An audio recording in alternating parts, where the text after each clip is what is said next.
Hey guys, how you doing? Tekking and Barry here from a slightly different angle. Ooh, those astute to the eye would notice right away that this angle is a little bit more top down than the others. I had to get another monitor because I think the cable for the one that I used before this, it crapped out on me, among other things that were going on yesterday, so I had to get a new monitor. It's a lot bigger than honestly should fit on my desk, so I'm waiting on a cable and see if I could switch back. But I like this one, I really do, because I get to read all my Robin Dowgens in much clearer picture, way bigger screen, but we'll see where that goes from here. Today's video, though, is going to be about Return to the Reverie, Chapter 4. I normally do these whenever One Piece is on break, so on Sunday, but Sunday I was at a birthday party, and then yesterday my computer threw a tantrum, so we're doing it today. I think everybody should be up to speed on what this project is by now, but I'll give you the abridged version really quick. This is a fan project done by Artur over at the Library of Ohara, and Gemini, who is the artist for this project and also helped write some of the later chapters. There's a bunch of other people that helped out with the chapters below, including a different cover artist every single week that does a different, cover page for it, so we'll take a look at that in a second. But yeah, all the links to everything is found below, as with the other chapter reviews that I have done. Alright, so last time, I feel like I should do a little bit of a recap here. Last time on Return to Reverie, dragons stormed into the Gorosei Room of Authority and collectively wrecked their past, present, and future by just whipping up a giant storm and then pushing them off the side of the red line. So, I mean, we got to see what all the different Gorosei could do. We got to see their names and everything like that. One could turn into a giant dinosaur. One of them had the Mercury fruit. One of them, had the Shodai Katetsu. But at the end of the day, all you need is Dragon being a badass to solve that issue, right? So we're going to continue on from there. Let me move over to the other screen here. Return to Reverie, Chapter 4, Chaos at the Holy Land. Oh, only 3 chapters left. There's only 6 chapters in this fan project. It's gonna get intense. But first time, we have a cover page that's a little bit less intense. We have Roger, Rouge, and Ace just having a nice family dinner done by, well, it's recommended by Double A165, but it was drawn by Ricky Acongs. I'm assuming that's how that's pronounced. I'm just going to call you Ricky from now on. Okay, so Ricky, amazing job with this. You know what? And honestly, it harkened back to 2 different cover pages for me. One of them is a One Piece cover page where we get to see Ace and Luffy and Sabo running away from that gorilla. Basically, this was like a different parallel dimension where Sabo never got attacked when he was a little kid, and so the brothers all grew up together. Like, what would that be like? Now, of course, Sabo ended up still being alive, but it was cool to see a cover page like that Oda drew. And like, here's what would happen if Ace, Sabo, and Luffy all just grew up together on Dawn Island without any tragedy going on. So that was nice. And the other one this reminded me of is there was a cover page, a color page, if I remember correctly, from Naruto that depicted Naruto if he lived with if his parents were still alive and they were having just a normal family breakfast with like Kushina and Minato still being there and Naruto being raised by them. Okay, so that's kind of what this reminded me of, where you get to see what if Roger decided to stay with Rouge instead of, like, I guess in this scenario Roger never got the disease after his adventure was over. After he found Laugh Tale, he decided to just retire and become a family man, go back home to the South Blue where Rouge was living. Ace was born normally and was just raised up. Actually, you know what?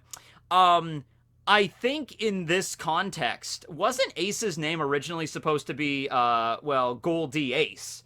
But he decided not to take it, but because he didn't like his father.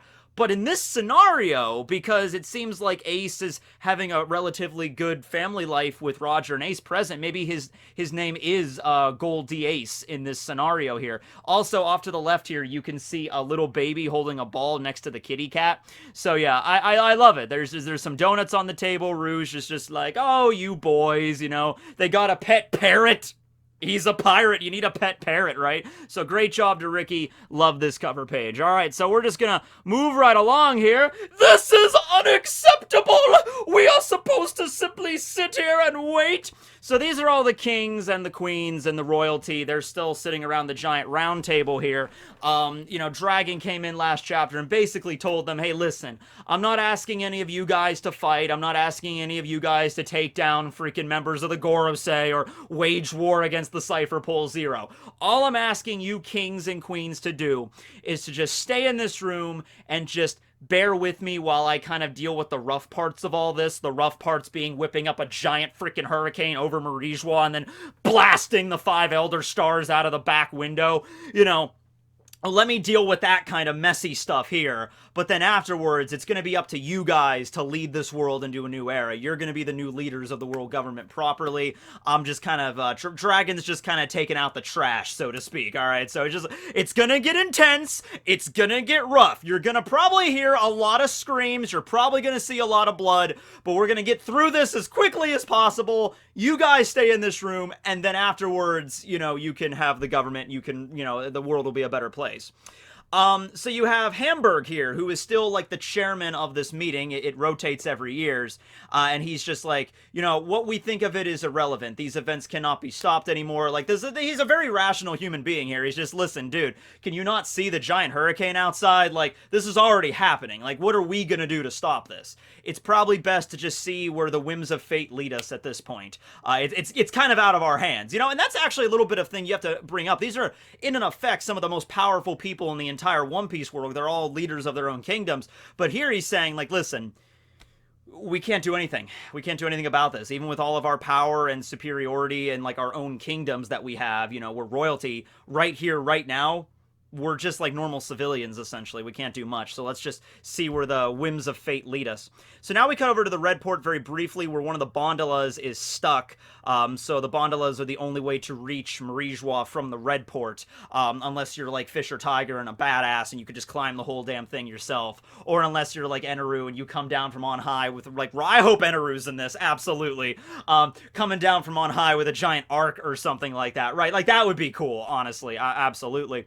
But other than that, the only way to get up is through a Bondola. And I believe Bondolas, like, 1 and 3 are on the Paradise side of the Grand Line, and then Bondolas 2 and 4 are on the New World side of the Grand Line, because there's a red port on each side that kind of goes up the red line there and reaches Marijwa. You see Garp there. I'm not sure if this indicates Garp is on the Bondola and it's stopped and he's like, or if Garp is still on the red port, like, looking up at the Bondola. I'm not really sure, but the Bondola is the only way to get in and out of Marijwa effectively. I mean, I guess you could go the Gorosei route and just jump off the edge or get blasted off the edge, but you probably won't survive if you do that unless you can fly. So they're, like, basically effectively locking down Marijwa. Nobody can get in, but more importantly, nobody can escape. That's kind of, I think, what they're trying to do, locking it down so the Tenryubito can't get out. So now we cut to the socializing plaza at Pangaea Castle. A giant hurricane is forming. People are very surprised that this could even happen in Marijwa, because you'd figure, I'm assuming what they mean by that, like, how could one even form in Marijwa? Marijwa is way up in the clouds. It's like above the clouds. So probably most weather that occurs there is, I mean, I'm sure it's very windy and very cold, depending on how high up they are, unless there's some kind of invention that keeps it, like, in a habitable zone, so the air pressure is okay and everything, because you're really high up on the red line here. But when it comes to things like thunderstorms or hurricanes and stuff, that would happen below the cloud cover of the red line. So normally I'm assuming the weather at Marijwa is very bright and cheery. So they're very surprised by that. We got Shirahoshi, Rebecca, Leo's there, Vivi's there. They're very worried about their parents, of course. Vivi's going to spring right into action. She's like, oh, I have to go save my parents. I got to go check to see if they're okay. One of the guards is like, oh, you can't go in there. We're in a state of alarm. And Vivi's like, oh, get out of my way.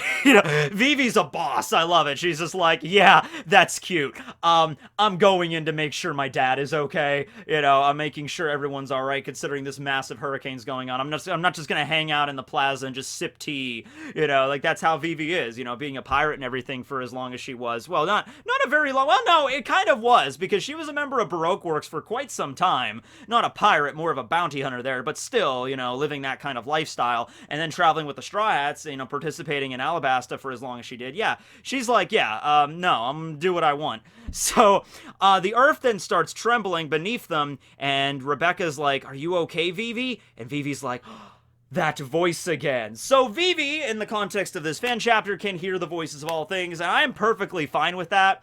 You know, it might be an ability that takes a little while to unlock. So, I mean, like, Momo had it when he was a little kid, you know, but when we see with, like, Roger and Luffy, they didn't get it until a little later. You know, the first time it was really mentioned with Luffy was not until a little bit later in the story. So I'm okay with Vivi, like, awakening to her true powers now, especially with all the crazy stuff going on here. And that's pretty cool, because, you know, Vivi, she's been out of the spotlight for a while. She doesn't have a devil fruit. She doesn't really have hockey or anything like that. She's got blue hair and her little peacock slashers and a duck mount. And that's all she's got, right? So if you want to give her the ability of, like, a really finely tuned, like, a really hypersensitive observation hockey, which we think the voice of all things is probably connected to that in some way, observation in some way.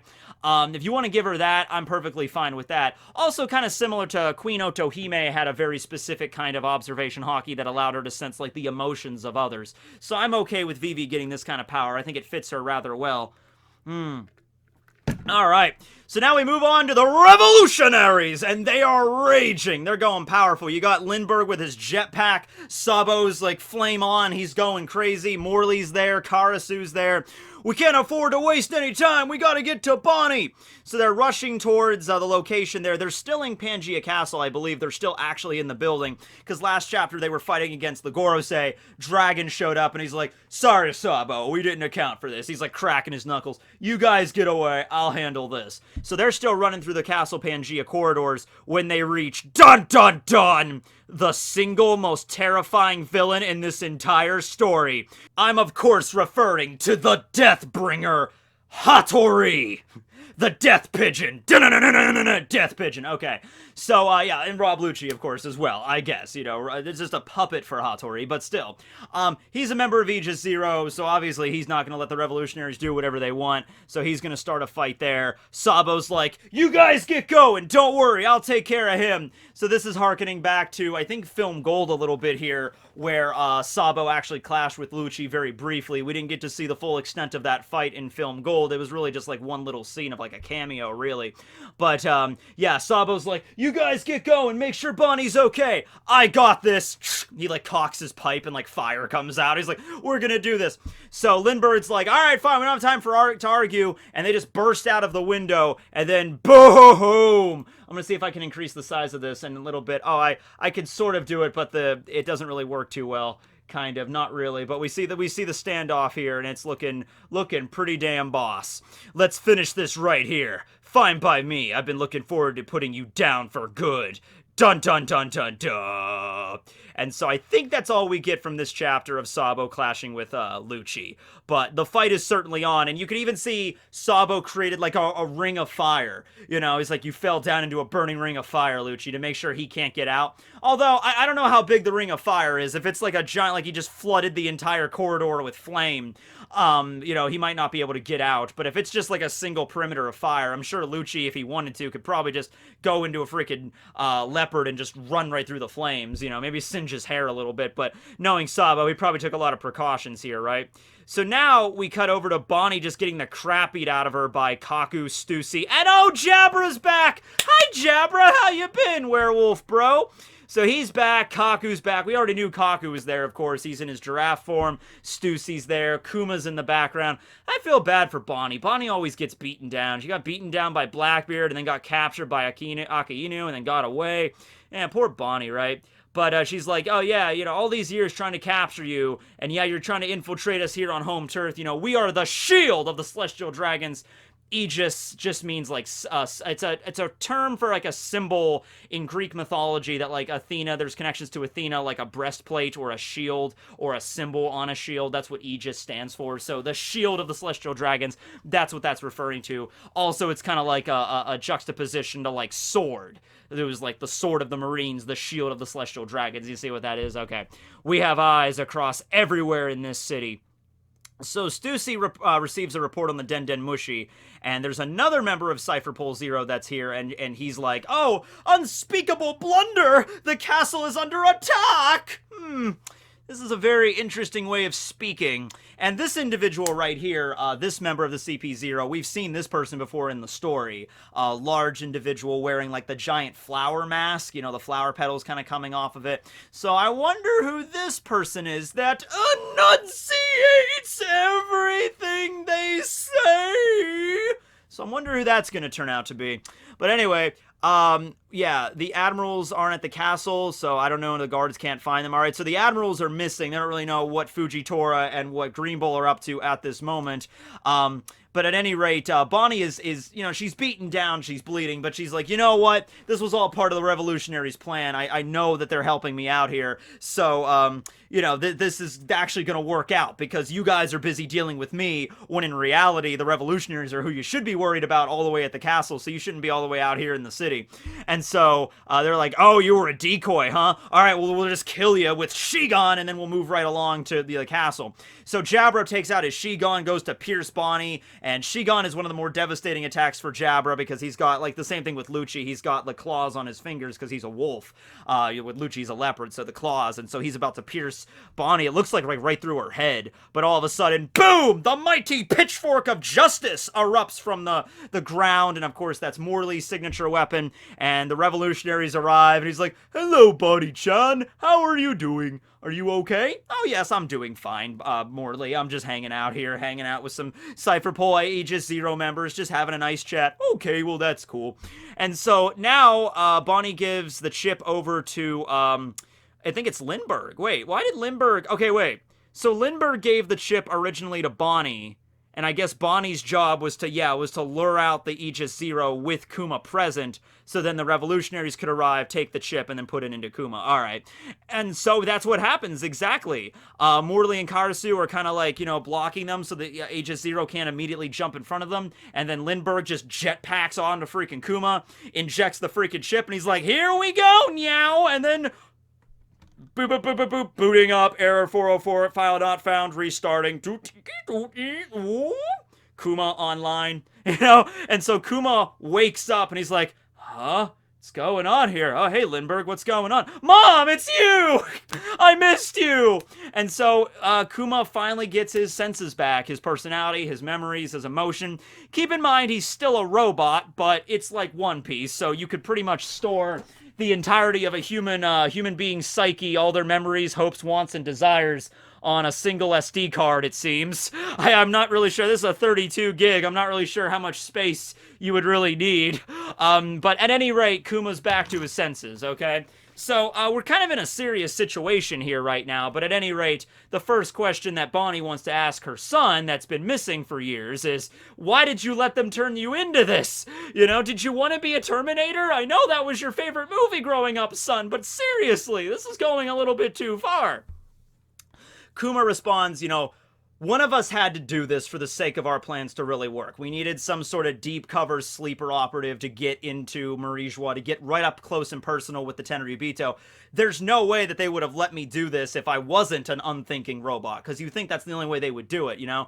If I was an unthinking robot that had no personality, no sentience, then they would think of me more as an object. I mean, the Tenryubito kind of already think of people as more of just objects, but they would let me by their side without really worrying about me turning on them because I was incapable of doing so. So that's why I had to do this. And also, because of my tyrannical nature when I was still when I was still the leader of the Sorbet Kingdom, where you come from, Mother, in the South Blue, because of the way I acted in my past, I deserve to be this. I deserve to become an unthinking, uncaring robot. This was my punishment. So Kuma kind of took it for one part because the plan needed somebody to do this, so he volunteered for that reason because it had to get done, but he also volunteered because he was just like, I need to do this to atone for my sins. So Kuma, man, very, very deep character. Love him. Love the way it's conveyed here. Okay, sorry for the brief break there. I had a call from my grandmother. Had to take that. Okay, so, yeah, Kuma's a good-natured guy. We see him smiling there. That kind of reminds me of a similar panel that was in the actual story where you see Kuma smiling. He's an adorable little teddy bear. And he's like, yes, my life is a small price to pay for, you know, getting rid of the Tenryubito and improving the entire world, right? Now, unfortunately, this is a serious issue right now because, you know, you're being attacked from like 16 different angles by all these, well, I guess 2 different angles by Jabra and Kaku. But Karasu is like, hey, yeah, guys, can you guys, like, hold off on the sentimentality for a minute. Wait, we could do a big celebration later. This is, we're in the middle of battle right now. So Cypher Pole start charging at Karasu. You got Lindbergh down here taking out one of a new scientific weapon, the ultrasonic shooter. So it's a sound gun that just overloads the hearing of Jabra and Kaku. This beauty sends a frequency that animals can't stand, meow. So it works on Zoan users as well. That's actually not a bad idea. And it's something that, there's not a lot of, like, steampunk-esque inventors in the One Piece world. There just isn't that many of them, You got Lindbergh and Frankie, I guess. He's not steampunk, he's cola punk. And then you got Vegapunk, who's just punk, in general. But you'd figure, if you're gonna go up against zone users, then those would actually be really easy to fight against with the right technology, because you could just use, like in this case, sonic weaponry. Animals' sense of hearing are usually way more sensitive than humans are, so you could just overload their senses with that. Or if an animal that has really good sense of smell, you can overload it with like a stink bomb or something. You know what I mean? So that's actually a pretty smart maneuver that Lindbergh has going on here. So he's like, oh yes, you zone users with your, really sensitive hearing, you won't be able to fight against me now. But now we have the other member of the Cypher Pole that we previously thought was just random dude wearing a flower on his head. It turns out, it's time for me to take the stage! Yeah, it turns out it's Kumadori! I didn't know! Look, he has a little fluffy top hat. That's also adorable. Little fluffy top hat there for Kumadori. Okay. Stop right there! You wild beasts are no match for such witchcraft! Of course, by the time he's finished with the sentence, Lindbergh could have taken out a rocket launcher or something and then blasted it at him. But anyway, that's funny. Kaku and Jabra get upset because you called us beasts? Who the hell are you? So Kumadori does not have a devil fruit, but he does have the mastery of the life return or the biofeedback ability with his hair, which makes him resemble, Nami likened him to an octopus because he got a little bit too tentacly with her that one time. But I think he's supposed to represent a lion with the epic, the mane. I think that's what his animal motif is supposed to be. And so Lindbergh's there, but it's actually going to be Karasu that Karasu. Okay, so I guess Lindbergh is going to fight against Kumadori, and Karasu is still going up against Kaku. I guess Lindbergh stopped using the sonic weapon for now, I suppose. Oh, yeah, he attacked him. That's what happened there. Okay, so Lindbergh's using the weapon. Kumadori stabs down and, distracts him. And I guess Kaku and Jabra are able to recover from that rather quickly. You think that would have knocked them down for a while. You ever have, like, a really intense, like, loud noise? I guess they're pretty tough. They can recover from that, like, immediately. But anyway, then you have Karasu that gets sliced by Kaku's blades, his Yontoryu, or so to speak, his four-sword style. And that's when we find out Karasu's devil fruit ability. It is the Taru no Mi, the Tartar fruit. It's a Logia, but it's awakened. So this was a big question regarding around Karasu. I made a whole video about that. What is up with his devil fruit power? He has the ability to separate his body into crows, which immediately you would think is not a paramecia. It has traits from all of them. That's the confusing thing. But you'd think it'd be a zone because he turns into an animal. But it's unlike every zone that we've seen up until now. He doesn't turn into just a giant crow. He turns into a bunch of crows. Alright, so it seems like it has Logia aspects, zone aspects, and paramecia aspects. So what the hell is it? And here we find out it's a Logia, but it's a Logia that's awakened. When Logias become awakened, their elements can come to life. So he literally can mold his tar into living things. To use an example of this, think of like Leon from Fairy Tail, where he has ice make magic the same as Gray does, but Leon's ice make magic is able to create living things out of ice. So he can make an ice hawk, or an ice tiger, or an ice bear, oh my, to attack his opponent. So in this case, Karasu uses his tar to make crows that allow him to like fly around, or he can send his crows out to get other people to like transport, like Sabo that one time. Or, in this case, he can make a giant tar T-Rex that attacks Kaku. And, whoa! He's like the fallen guardian angel of death! Oh my god, he's so damn cool! Oh my god, Karasu, you're the edgiest, emoest character in the entire story right now. I am the angel of death, Kaku. You will feel my power. He also is wearing a plague mask, and he has to use that speaker because his voice is so low. As such, the body of a Logia can become malleable creature in and of itself. I can gain a body with properties no different than a Zoan. Oh, that's cool. The only thing I would say about that is that when it comes to awakened Logias, we saw this with Aokiji and Akainu. It seems that an awakened Logia changes the weather. But you could still have it be the same way.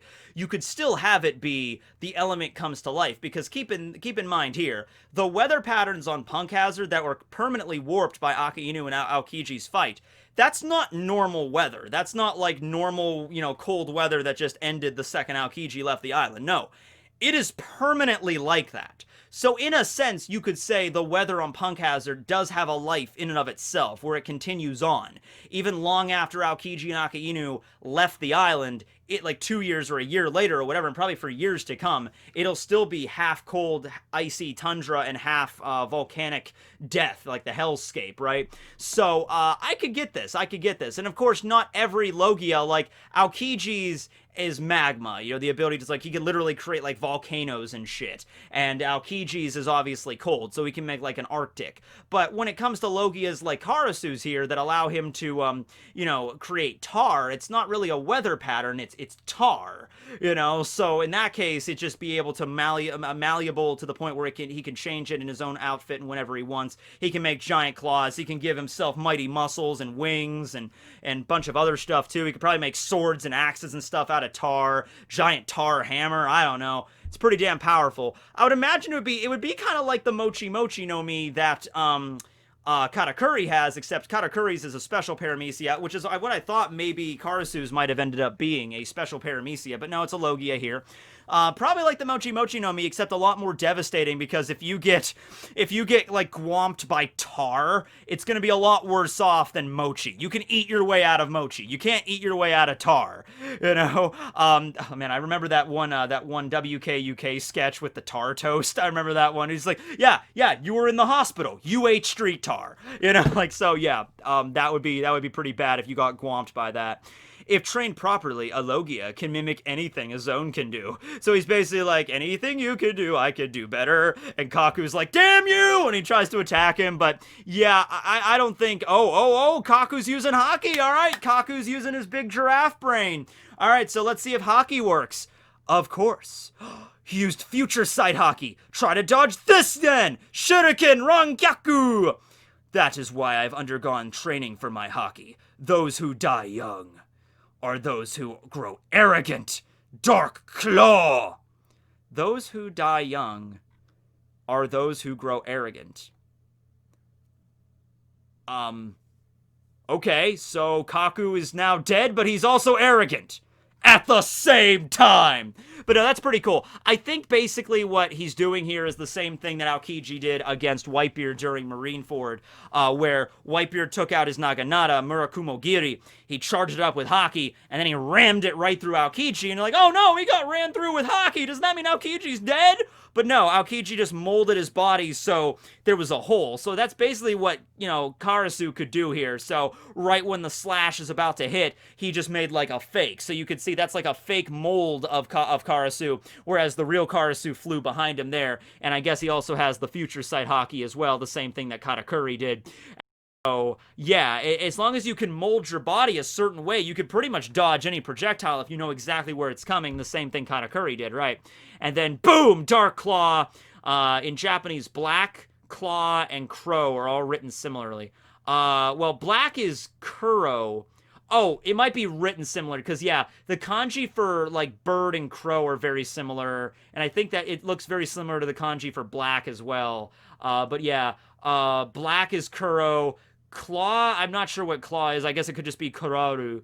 And Crow is, Karasu, because Karasu just means crow. So, yeah, that all sounds very similar there. He slices him down with Dark Claw, which I believe is not only using his tar fruit, but also using Haki at the same time. So now we cut over to Morley's fight, where he's going up against Jabra, and he's like, move it out of the way, fatso! Oh, don't tell me that you're hitting on me, Kwa! That's a compliment. So yeah, Morley is of course an Okama, so he's very much like Mr. Two Bon Clay in this particular instance. And so Jabra's not really having any of that though. He's just like, whatever, just shove it. But what is this? So Morley, with his mighty gut, is able to absorb the attack of a Shigon from Jabra, who's probably using Haki with his hybrid wolf form. That's actually pretty impressive. It didn't pierce him? Oh, he's sucking. Okay, so this is the same thing that happened with Luffy and Cracker. Luffy goes into Tank Man. Cracker tries to, attack him with the sword, and he just gets glomp, glomp. It's like, oh no, oh no! He just gets sucked into Luffy's rolls, and he's just like, Gumu Gumu no Cannonball! Boom! And just knocks him out. So Morley's sucking Jabra in, and just like, boom! Blasts him out. So, Morley has the power of the push-push fruit, which up until now was just used to mold the ground, like basically turn the ground into clay, so you can kind of move around in the ground and make your own little spaces underneath it, okay? But I guess it would also make sense if he could apply the power of the fruit to not just the ground, he could apply it to himself as well, to make his own body as malleable as clay. And so someone tries to punch him, he just gets gwomped into him and then just shot out like Luffy's technique in Tank Man. So, makes sense to me. And then Morley gives him the wink of victory. It's like, I'm free tomorrow if you won. Now what do we do? Oh, now we're cutting over to Bonney. Oh yeah, Bonnie's getting a fight, right. So Kuma's trying to get away with Bonney. Stussy's there. She uses Rankyaku. Kuma protects Bonney. Of course, Kuma's body is pretty reinforced, so I think he'll be okay. Stussy's like, don't take your eyes off me, darling. Pierces Bonney right in the shoulder. Oh, but you already forgot how my powers work, don't you? And then she uses Age Revert and lullaby Stussy! No! Damn it! And then Bonney just kind of knees her right in the face and knocks her out. Which, that scene, I like that scene because it's kind of played up for more comedy rather than Bonney seriously, like, beating the ever-loving crap out of a child. So yeah, we kind of got a little bit of this during Stampede where Bonney tried to grab Bullet and turn him into a baby, but he kind of grabbed her first and, like, threw her into the ground, so he didn't get a chance to do that. Not really sure how her ability works once again, Bonnie's I mean, because Bonney was able to turn those Marines into old men and children without even touching them. Like, it was like an area of effect in that particular instance, but here it shows like, oh, I need to touch you. I'm assuming if she actually physically touches the person, they turn to the age she wants immediately. So right here, Stussy got reverted to, like, age 5, like, immediately. With the Marines, maybe it's like an age, like a force field or like a perimeter or something, but the aging effects take a little while longer to take effect. Something like that. But anyway, Stussy gets taken out, Jabra's out, Kaku's out. Now we cut over to Lindbergh that's trying to escape on his jetpack, but unfortunately Kumadori's using his hairbind to grab Lindbergh and restrain him. So he's like, oh, alas, you tried to escape, but there is no escaping the mighty Kumadori. And Lindbergh's like, oh, who said I was trying to escape? He pulls out a little switch, click, cue Power Rangers music, da-na-na-na-na-na, go, go, Lindbergh Rangers. So the spirit of Neon Lewis, which is a mech, which is not unusual in the One Piece world. Frankie has a Megazord. Why can't Lindbergh have one too? I'm assuming Vegapunk also has a giant mech Megazord. The spirit of Neon Lewis, this is where Morley hid this mech underneath, the ground of Marijois to pop out whenever Lindbergh needed it. I'm assuming Lindbergh had like a little, device where he can like click and then summon it at any time, but maybe there's like a range where he had to be really close to it, so he wanted to get as close to it as possible. So click, and then this giant mech pops out, the spirit of Neon Lewis. Of course, the reference there, and I already knew the reference before, but Artur leaves it down here. The spirit of St. Louis is the plane that Charles Lindbergh used to cross the Atlantic, being the first person to make a transatlantic flight. I think it was back in 1920. I'm thinking it was 1927, but I'm not 100% sure on that. It was definitely in the 20s. But yeah, the Spirit of Nian Lewis, so that's the mech that Lindbergh is piloting. Alrighty, time to rock and roll, kids! Nian! Power Sword! So, holy crap, Lindbergh was already pretty awesome. He was already a steampunk mink cat, but now he's a steampunk mink cat revolutionary with a giant Megazord, ready to wreck Kumadori's day. And we don't get to see the rest of that fight, because now we have the last scene of the chapter where we cut over to the garden area where Eam was last seen, where we see Dragon meeting Eam-sama himself. Once again, let me try to zoom in here to this panel here. I can see one part of the panel, but not the whole thing. I'm sorry. I can maybe try to, hold on, let me try to do this. Maybe this will work. Yeah, this kind of works, sort of, not really. Nah, this doesn't really work. I'm sorry. I'd have to reset everything. But essentially, Dragon mentions here that, let me turn it back to normal here. Dragon mentions here that our intel could only obtain what seemed like a vague rumor. There's no historical records of your existence. Even as a celestial dragon myself, I never heard of someone with a position like yours. How is that even possible? So, Eam's secrecy is so insanely, like, kept under wraps, like his existence, that normal celestial dragons don't even know about him. Only, I guess, the Gorosei and maybe a very select group of servants, because we did see a servant one time, like, relaying information to him. So there are people other than the Gorosei that know about Eam's existence. But it is a very small group. I'm probably guessing it's less than 10. The 5 Gorosei, and then maybe a handful of servants that directly report to him. Beyond that, nobody knows. And even with the vast information network that the Revolutionary Army has, all they can unearth is a vague rumor. Probably the rumor went something like, there is someone higher up than the Gorosei, or there is someone that does sit upon the empty throne. Something very vague like that. But then here's Dragon is meeting Eam-sama in person. Just who the hell are you? I am King Emu. I reign over all emus. Remember the Emu War in Australia? That was me. No, but I am King Eam. I have long since awaited the day you would come to meet me. Boom! End of chapter 4. That was a pretty epic cliffhanger. I don't even know how Eam-sama is gonna talk. I don't even know. Like, because I don't think we've ever heard him speak yet. No, we haven't. We haven't heard Eam speak. So I don't know if it's gonna be, like, robotic, like, I am Emu. Or is it gonna be, like, normal, like, I am Eam. Greetings, dragon. Or is it going to have some other weird kind of effect to it? Is it going to have some kind of like treble, like echoey effect? Like, let me try it. I can kind of do it in post where it's like, I am King Eam. I am the ruler of this world and this age. You have no hope against me, Monkey D. Dragon. Is it going to be something like that? Because that'd be cool, too. Anyway, that's the end of Reverie Chapter 4. Once again, let's see that team! We got Artur, the writer, editor, and producer. Gemini, artist and designer. But yeah, right here, she had more creative control over chapters 4 and 5 and making the storyboards for most of them. So yeah, also participated as a writer for this. And then Ricky, I'm not going to try to pronounce your last name. I'm sorry. I'm just going to keep it safe and just say your name's Ricky. I don't want to butcher your name. An artist with an insane eye for detail who's known for drawing stunning action shots and dynamic battles. However, for this cover, he went with something more peaceful and emotional, which is the Roger Rouge and Ace, like, home scene. I like that.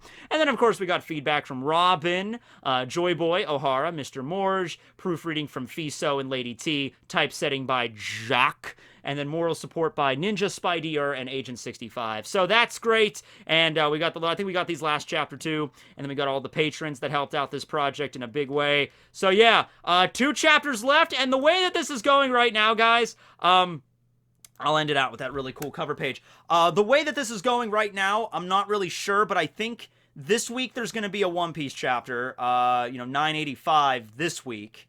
And then I think there's another break after this. I think it's a Shonen Jump break in general, so not just One Piece, just a break for the entire magazine. And then I think there's another break then coming down the light pipeline shortly after that. So that would mean that, you know, it sucks less One Piece, but yay, more One Piece. So I should be able to get through the rest of the Reverie chapters probably within, I would say, a month or maybe 2 months at most. We'll see where it goes. But anyway, thanks for watching, everybody. This will be Tekking signing out. Thanks to Artur and Gemini and Ricky and everyone that helped on this project. Yep. Later.